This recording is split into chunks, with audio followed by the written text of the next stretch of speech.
चले।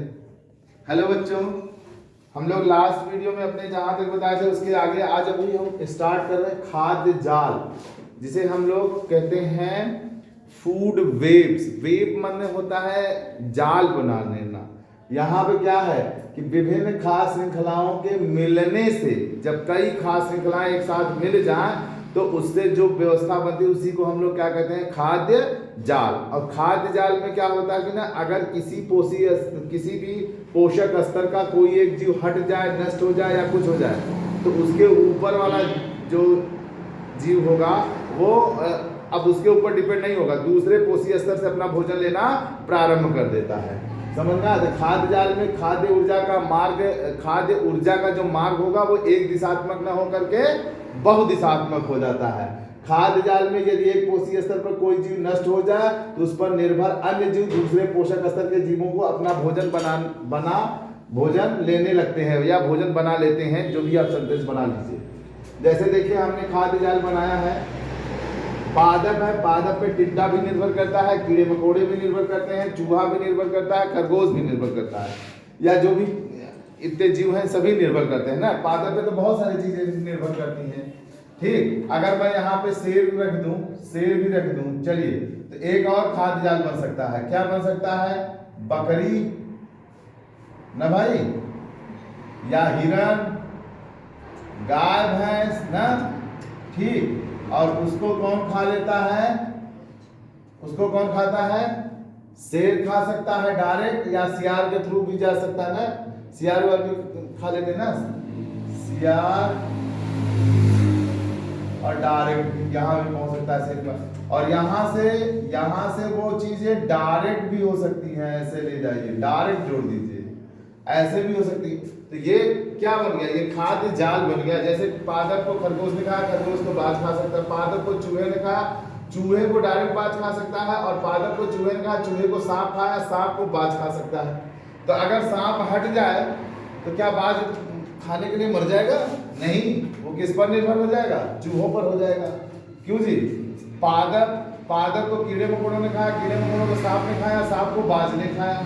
ठीक, और यहाँ एक स्टेप और बना सकते हैं। जैसे ये देखिए आप, इसमें यहाँ सांप से यहाँ मेढक कर दे, और मेढक के बाद कीड़े मकोड़े कर दे। क्यों ना? हो सकता है नहीं हो सकता? हो सकता है नहीं हो सकता? तो अगर मेढक हट जाए मान लीजिए, तो सांप का भोजन मर जाएगा?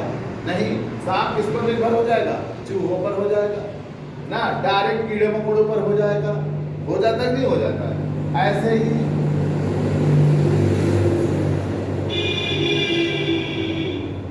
ही पादप को कीड़े मकोड़े खाते हैं, उनको चिड़िया खाती है, चिड़िया को बड़ी चिड़िया बाज खा लेती है। समझ में आया?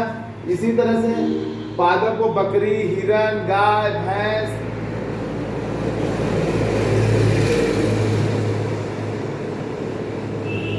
ऐसे जीव भी खा लेते हैं। तो उनको सियार या लोमड़ी जैसे जो घातक जीव होते हैं वो खा लिए। अगर उनको शेर खा सकता है, और इनको डायरेक्ट भी शेर खा सकता है। पादप को टिड्डा, टिड्डा से मेढक, मेढक से बाज पे पहुंच सकता है। तो ये सब मतलब इस तरह से एक खाद्य जाल बन जाती है। और इस खाद्य जाल में ऊपर बैठा जीव किसी दूसरे से भी अपना काम चला सकता है। तो जब कई खाद्य श्रृंखलाएं आपस में मिल जाएं तो उसी को हम लोग क्या कहते हैं? खाद्य जाल। अब आते हैं खाद्य जाल के बाद पारिस्थितिकी पिरामिड। जीवों की संख्या, ऊर्जा और भार। जीवों की संख्या, ऊर्जा और भार के आधार पर पिरामिड 3 प्रकार के होते हैं। जीव संख्या का पिरामिड, जीव भार का पिरामिड, ऊर्जा का पिरामिड।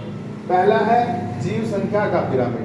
जब किसी पारिस्थितिक तंत्र में उपस्थित विभिन्न जीवों जैसे उत्पादक तथा उपभोक्ता और उनके प्रति इकाई क्षेत्रफल में मिलने वाले संख्या के आधार पर, इकाई क्षेत्रफल पे मिलने वाले संख्या के आधार पर हम एक आरेख खींचे तो उस आरेख को ही हम लोग जीव संख्या का पिरामिड कहते हैं। जैसे हम घास और मैदान का आरेख खींच रहे हैं, तो घास और मैदान, फसल का, घास और फसल का, तालाब नहीं, यहाँ फसल कर लीजिए, यहाँ फसल कर लीजिए। फसल का पिरामिड अगर खींचे तो घास और फसल का पिरामिड तो सीधा मिल जाता है, लेकिन वृक्ष का पिरामिड उल्टा प्राप्त होता है। कैसे मिलेगा, ध्यान से देखिए। पहले देखिए, घास के मैदान का पिरामिड क्या होता है, घास का मैदान तो बड़ा होता है, उसमें घास ज्यादा होगी, तो उसको खाने वाले चूहे या खरगोश कम होंगे या ज्यादा होंगे, कम ही होंगे। घास की तुलना में तो कम ही होंगे, तो इनकी संख्या ज्यादा होगी, इनकी कम होगी। और चूहे या खरगोश को खाने वाले लोमड़ी, सियार या जो भी है वो जीव क्या होंगे, चूहों से कम होंगे, चूहे ज्यादा होंगे। और उनको खाने वाले शेर सबसे कम होंगे। तो जंगल में शेर तो एक ही होता है ना, तो जो संख्या है कम है वो टॉप पर पहुंच जाएंगे, और जिनकी संख्या ज्यादा होती वो नीचे हो जाते हैं। ऐसा इसमें भी फसल है, टिड्डे कीड़े मकोड़े खा रहे हैं। फसल को कौन खा रहा है, टिड्डे और कीड़े मकोड़े खा रहे हैं। टिड्डों और कीड़ों मकोड़ों कौन खा रहा है, मेढक, और मेढक कौन खा रहा है, सांप, और सांप कौन खा रहा है, बाज। तो इस तरह से ये हमारा उत्पादक प्रथम उपभोक्ता, द्वितीय उपभोक्ता, तृतीय उपभोक्ता, चतुर्थ उपभोक्ता में खत्म हो रहा है। अब जब हम लोग संख्या के आधार पर ले रहे हैं, तो देखिए संख्या के आधार पर आप अपने यहाँ कोई भी आसपास जंगल हो, कोई पहाड़ी हो, तो वहाँ देखिए एक कोई बहुत बड़ा वृक्ष होता है जिस पर बहुत सारे पक्षी चिड़िया बैठते हैं। हमारे यहाँ कछार में तो है, पीपल के 2-3 पेड़ हैं, बरगद के हैं क्या शायद, तो वो बड़े वृक्ष हैं जो भी हैं, उन पर पक्षी क्या बैठते हैं, कबूतर, चिड़िया, मैना बैठती है। पीपल के पेड़ है, बरगद के पेड़ है, पीपल के, बरगद के नहीं है वहाँ। अच्छा, तो जो भी है ये सब बड़े वृक्षों में आते हैं, कबूतर, चिड़िया, मैना, ये सब आदि बैठते हैं। अब उनमें जूं, चीलर, किल्ला या जो भी छोटे जीव पड़े रहते हैं, एक कबूतर, मैना में 2-2, 4-4, 10-10 पड़ेंगे, 20-20 पड़ेंगे। अब जितने होंगे उसके कई गुना हो जाएंगे। तो इनका जो संख्या है ये बड़े पे बन जाते हैं, और जो बड़ी संख्या वाले होते हैं, मतलब संख्या में नहीं, जो बड़े होते हैं मास में, वो कम हो जाते हैं। समझ में आया, मतलब जैसे पीपल का पेड़ है वो संख्या में क्या होगा, कम होगा। जो बड़ा वृक्ष होगा, विशाल वृक्ष होगा, वो थोड़े जंगल में 1-2 होंगे ना, तो वो कम हो गया। और जूं, चीलर, किलना का क्या हो गया, ज्यादा हो गया। तो इसका पिरामिड क्या मिलेगा आपको, उल्टा मिलेगा। समझ में आ रहा है, ठीक, संख्या के आधार पर। अब हमारा ये संख्या के आधार पर समाप्त होता है।